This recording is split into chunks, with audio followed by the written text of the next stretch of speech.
আসসালামু আলাইকুম ওয়া রাহমাতুল্লাহি ওয়া বারাকাতুহু। আজকের এই ভিডিওতে আমি আলোচনা করব আমার ডিসপ্লেতে আপনারা যে 3D টেক্সট ডিজাইনটি দেখতে পাচ্ছেন কিভাবে আমরা অ্যাডোবি ফটোশপ সফটওয়্যারটি ব্যবহার করে এই ধরনের 3D টেক্সট ডিজাইনগুলো তৈরি করতে পারি তার সম্পূর্ণ প্রসেসটা স্টেপ বাই স্টেপ। তো চলুন বেশি কথা না বলে দেখি কিভাবে আমরা এই ধরনের ডিজাইনগুলো তৈরি করতে পারি। তো এই ডিজাইনটি তৈরি করার জন্য প্রথমে আপনি আপনার কম্পিউটার থেকে অ্যাডোবি ফটোশপ অ্যাপ্লিকেশনটিকে ওপেন করবেন। ওপেন করার পর নতুন একটা ডকুমেন্ট ক্রিয়েট করবেন। তার জন্য কিবোর্ড থেকে কন্ট্রোল এন প্রেস করতে পারেন অথবা ফাইল মেনু যাবেন, ফাইল মেনু থেকে নিউ ক্লিক করে নতুন একটা ডকুমেন্ট ক্রিয়েট করবেন যে কোনো সাইজের। তো এখানে আমি 1920x1080 পিক্সেলের একটা আর্টবোর্ড নিচ্ছি এবং এর যে রেজুলেশনটা রয়েছে রেজুলেশনটা আমি 300 করে দিচ্ছি। তারপরে ক্রিয়েট বাটনে ক্লিক করে সম্পূর্ণ নতুন একটা ডকুমেন্ট ক্রিয়েট করে নিলাম। তো আপনি কিন্তু আর্টবোর্ডটা আপনার মতো করে নিতে পারেন, কোনো সমস্যা নেই। প্রথমত আমি এটাকে একটু ফুল স্ক্রিন করে নেব। তার জন্য আমি কিবোর্ড থেকে Ctrl 0 প্রেস করতেছি। আর আমি কিবোর্ড থেকে কোন কোন শর্টকাটগুলো ব্যবহার করতেছি সেটা আমার ডিসপ্লেতে শো করবে।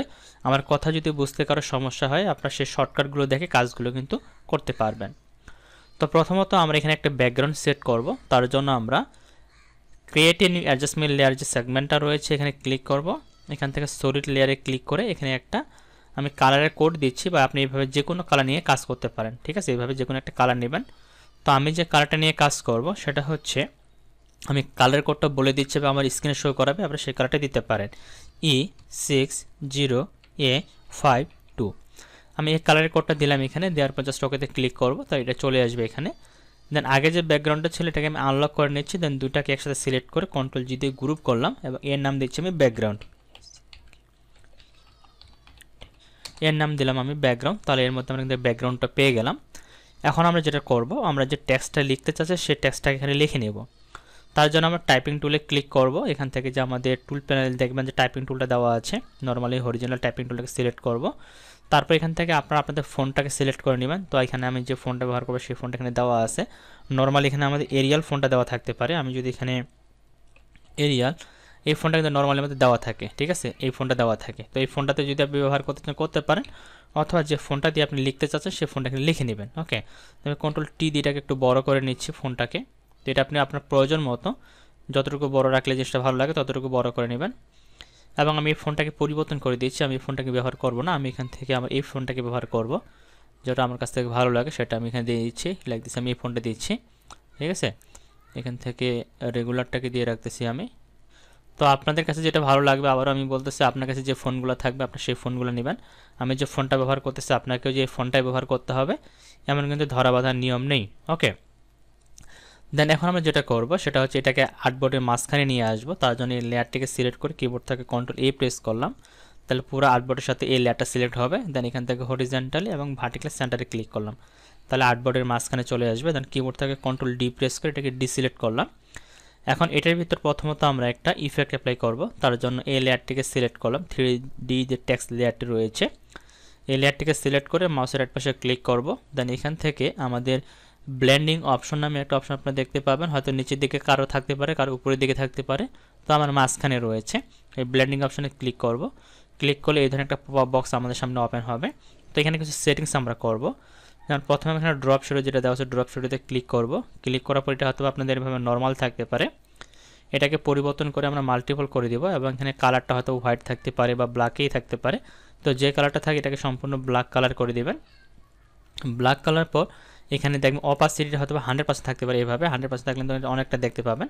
তো আমরা এতটুকু দেব না, এখানে আমরা ড্রপ শ্যাডোটা, তো ড্রপ শ্যাডো এখানে আমরা 5% করে দিচ্ছি। তারপর এখান থেকে আমাদের অ্যাঙ্গেল দেখতে পাচ্ছি, অ্যাঙ্গেল দেওয়া আছে, অ্যাঙ্গেলটা আমরা এখানে 60% করে দেব। তারপর এখান থেকে যদি টিকমার্ক তোলা থাকে অবশ্যই টিকমার্কটাকে দিয়ে দিবেন। এরপর এখান থেকে আমাদের ডিস্টেন্স দেখতে পাচ্ছেন 40% দেওয়া আছে। তো ডিস্টেন্সটাকে আমরা এখানে 8 করে দেব এবং এখান থেকে এটা 0 থাকবে। এবং সাইজ যেটা দেওয়া আছে সাইজটাকে আমরা এখানে 7 করে দিচ্ছি। দেওয়ার পর মোটামুটি এখানে যে পরিবর্তনগুলো দরকার করে ফেলেছি, এখন আমরা জাস্ট এটাকে ওকে বাটনে ক্লিক করে ওকে করে দেবো। তাহলে কিন্তু এখানে আমরা তেমন কোনো পরিবর্তন কিন্তু বুঝতে পারতেছি না। এখন আমরা যে ইফেক্টটা অ্যাপ্লাই করব সেটার উপরে মূলত আমাদের কাজটা পারফেক্টলিভাবে হবে। তো এখন যেটা করব, 3D টেক্সট যে লেয়ারটি রয়েছে এই লেয়ারটিকে সিলেক্ট করে প্রথমত কিবোর্ড থেকে Ctrl T দিয়ে ট্রান্সফর্ম করে নেব। তারপর কিবোর্ড থেকে যে আমাদের আপ এরো রয়েছে আপ এরোতে একটা ক্লিক করব, তাহলে এক ধাপ উপরের দিকে যাবে। তারপর ইন্টার বাটনে ক্লিক করব। এরপরে যেটা করব সেটা হচ্ছে কিবোর্ড থেকে shift alter control button press করে ধরে রেখে টি বাটন প্রেস করে কপি করব। তো এখানে আপনি মোটামুটি 25 থেকে 30টার মতো কপি করবেন, তাহলে দেখবেন এখানে একটা 3D স্টাইল তৈরি হবে, যেমনটা আমার এখানে আপনারা দেখতে পাচ্ছেন। তো এখানে আমি মোটামুটি 26টার মতো নিলাম। আপনি কিন্তু আপনার প্রয়োজন মতো যতটুকু দরকার ততটুকু নেবেন। দেন সবার উপরের লেয়ারটাকে সিলেক্ট করলাম এবং সবার নিচে যাচ্ছি। সবার নিচে যে টেক্সট লেয়ারটা রয়েছে শিফট বাটন প্রেস করে সিলেক্ট করলাম, সবগুলো একসাথে সিলেক্ট হলো।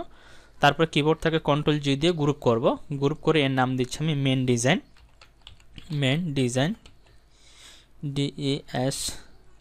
DESIGN, main design. এখন মোটামুটি কিন্তু একটা 3D লুক চলে আসে, কিন্তু এখনও আমাদের এখানে যেটা যেমনটি দেখতে পাচ্ছিলেন এটার মতো কিন্তু এখন স্মুথ হয়নি। তো এটাতে স্মুথ করার জন্য আমাদের হালকা আর একটু কাজ করতে হবে। সেটার জন্য হচ্ছে আমরা এই যে মেন লেয়ারটা রয়েছে, মেন লেয়ারটিকে সিলেক্ট করব। সিলেক্ট করে মাউসের এক পাশে ক্লিক করব, দেন এখান থেকে আবার আমরা ব্লেন্ডিং অপশনে যাব। তো এই ব্লেন্ডিং মোডটা আমাদের ওপেন হবে। তো এখানে একটা কথা বলে রাখি, আমার এই ভিডিওটি যদি আপনাদের ভালো লেগে থাকে বা এই ভিডিও থেকে যদি কিছু শিখতে পারেন, তো অনুরোধ থাকবে অবশ্যই যদি আমার ফেসবুক পেজ থেকে এই ভিডিওটি দেখে থাকেন ফেসবুক পেজটিকে ফলো করে রাখবেন। আর যদি ইউটিউব চ্যানেল থেকে দেখে থাকেন তাহলে অবশ্যই ইউটিউব চ্যানেলটিকে সাবস্ক্রাইব করে রাখবেন প্রতিনিয়ত এই ধরনের ডিটেলসে ভিডিওগুলো দেখার জন্য। তো চলুন আমরা পরবর্তী স্টেপ যে কাজটা সেটা করে ফেলি। তো এখানেও আবার আমরা ড্রপ শ্যাডো ইউজ করব, তার জন্য ড্রপ শ্যাডোতে ক্লিক করব। এবার এখানে যে অপাসিটিটা রয়েছে অপাসিটির ভ্যালুটা আমরা বাড়াবো। এখানে মাল্টিপল থাকবে, এখানে ব্ল্যাকে থাকবে, শুধু এখানে অপাসিটিটা বাড়াবো। এটাকে আমি এখানে 50% করে দিচ্ছি, সরি 15 করে দিলাম। তারপর এখান থেকে যে অ্যাঙ্গেলটা রয়েছে অ্যাঙ্গেলটাকে আমরা এখানে 45 ডিগ্রি করে দিচ্ছি। তারপর এখান থেকে যে সাইজ বা ডিস্টেন্স যেটা রয়েছে ডিস্টেন্সটাকে আমরা এখানে 4 রাখতেছি, 4 করে দিলাম, বা এখান থেকে আমরা 40 করে দিচ্ছি ডিস্টেন্সটা, তাহলে মোটামুটি একটু দূরের দিকে আসবে। আর এখানে সাইজ যেটা দেওয়া আছে সাইজটাকে আমরা এখানে 0 করে দিব। ওকে, তো মোটামুটি কিন্তু আমাদের এই ধরনের পরিবর্তনগুলো এখানে চলে আসছে। এখন যেটা করবো জাস্ট ওকে বাটনে ক্লিক করব, অথবা আপনি এখান থেকে যে ডিস্টেন্সটা কমাই দিতে পারেন, এখানে এত বড় দেওয়ার দরকার নেই, আপনি এখান থেকে হালকা একটু দূরে দিতে পারেন। যেমন আমি যদি এখান থেকে এটাকে 0 করে দিচ্ছি এবং ডিস্টেন্সটা একটু বাড়াই 30% 40%, আর আপনার উপর ডিপেন্ড করবে যে আসলে আপনি কতটুকু রাখতে চাচ্ছেন। তো আমি এখান থেকে এটাকে 40% করে দিচ্ছি, একটু দূরে রাখি, তার জিনিসটা দেখতে আর একটু রিয়েলিস্টিক লাগবে। দেন জাস্ট ওকে বাটনে এখানে ক্লিক করব।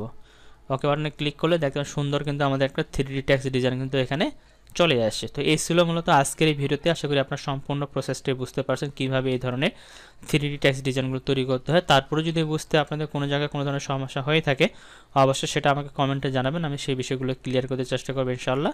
সবাই ভালো থাকবেন, সুস্থ থাকবেন, দেখা হবে নেক্সট ভিডিওতে। আল্লাহ হাফেজ।